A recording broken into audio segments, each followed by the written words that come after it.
Et voici la Nagir, c'est hyper cool comme truc ça. Aussi appelé Rattleback en anglais ou pierre celtique, bon, carrément, c'est un de ses noms aussi. Moi je suis breton en plus, ça me fait chaud au cœur. Ce nom est lié au fait que des Celtes, il y a très longtemps, avaient trouvé a priori des galets magiques. Bon, alors on pourrait penser que cet objet est magique, mais non, pas du tout, mais alors pas du tout, c'est de la physique. Bon, la Nagir, comme vous pouvez le voir, on dirait un petit peu un genre de kayak. Il a une forme d'ellipsoïde quoi, voilà, c'est mignon. Et pourtant cet objet, comme l'indique le titre de la vidéo, ne veut réellement tourner que dans un sens. Il y a un sens de rotation en fait qu'il n'aime pas du tout. À tel point que lorsqu'on le lance, il s'arrête pour tourner dans l'autre sens. C'est en quelque sorte un tug cet objet. Hein. Regardez, je vous montre.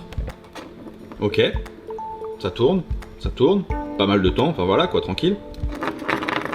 Nope, je ne veux pas. Non, je refuse. Et dans ce sens-là, aucun souci. Alors, vraiment, ça m'énerve. Ah, ça m'énerve, je vais vous le dire pourquoi. Alors c'est quoi le délire? Pour comprendre un petit peu ce qui se passe, il faut se pencher du côté des axes principaux d'inertie. Ce sont des axes attachés à n'importe quel solide, et il faut prendre en compte une deuxième chose en plus de ces axes, c'est la répartition de la masse de l'objet. Très important, capital même. Si cet objet refuse de tourner dans un certain sens, c'est dû à son asymétrie. En fait, le fait qu'il soit asymétrique, eh bien, ça décale l'axe d'inertie de l'objet de quelques degrés par rapport à l'axe de symétrie géométrique. Regardez, on peut le discerner juste ici. On voit bien qu'un de ses côtés est plus élevé que l'autre, hein, pareil de l'autre côté. En fait, cette asymétrie sur le dessous de l'objet décrit un genre de S. À partir de là, lorsqu'on le fait tourner, eh ben, du fait de sa répartition de masse spécifique, lorsqu'il va tourner, ça va donner des perturbations qui, elles, vont déclencher des oscillations, et donc ça fait un mouvement de tangage. Ça fait un mouvement de tangage comme ça, quoi. Il est pas très précis, mon mouvement de tangage, ok? Je m'en fous.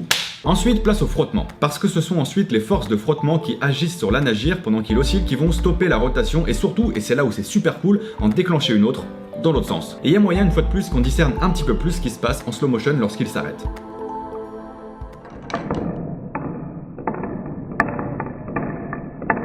On a réellement l'impression en fait lorsqu'il s'arrête de tourner qu'il ne se passe plus rien, hein, mais ça c'est réellement juste une impression, hein, vous inquiétez pas, il se passe bien quelque chose de cool. Puisque lorsque la Nagir tourne, il possède une quantité d'énergie liée au mouvement, de l'énergie cinétique donc, et lorsqu'il se stoppe, une partie de l'énergie se transfère. En quoi me direz-vous? Vous avez raison de poser la question, vous inquiétez pas. Eh bien en énergie potentielle de pesanteur. Et ensuite cette énergie se retransforme une fois de plus en énergie cinétique puisqu'il tourne dans l'autre sens ce fou. Il est fou ce truc, c'est beau tout ça, t'es beau toi. Oula. Ce qui est marrant, c'est qu'on pourrait peut-être juste du coup démarrer le système en mettant un petit coup de doigt sur un des bords. Ok, on va essayer. Donc lorsque je dis juste un petit coup de doigt, c'est-à-dire comme ça, on va voir. Et voilà, ça marche en fait, bah oui. Ok, je vais essayer plus gentiment. Et oui, ça marche, ça lance la rotation. Et en fait, c'est logique, hein, parce qu'en lui mettant un petit coup de doigt, bah en fait, je lui donne une certaine quantité d'énergie potentielle de pesanteur, puisqu'en fait, il y a un gain en hauteur de son centre de gravité, et donc énergie qu'il transfère ensuite en énergie cinétique et se met à tourner. En fait, c'est assez dingue quand même. Et voilà.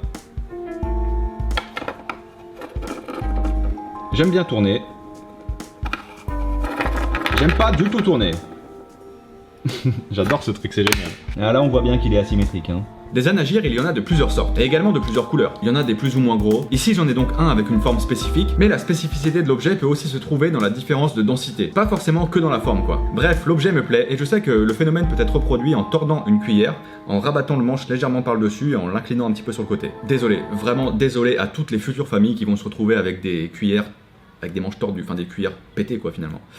Je suis désolé, vraiment.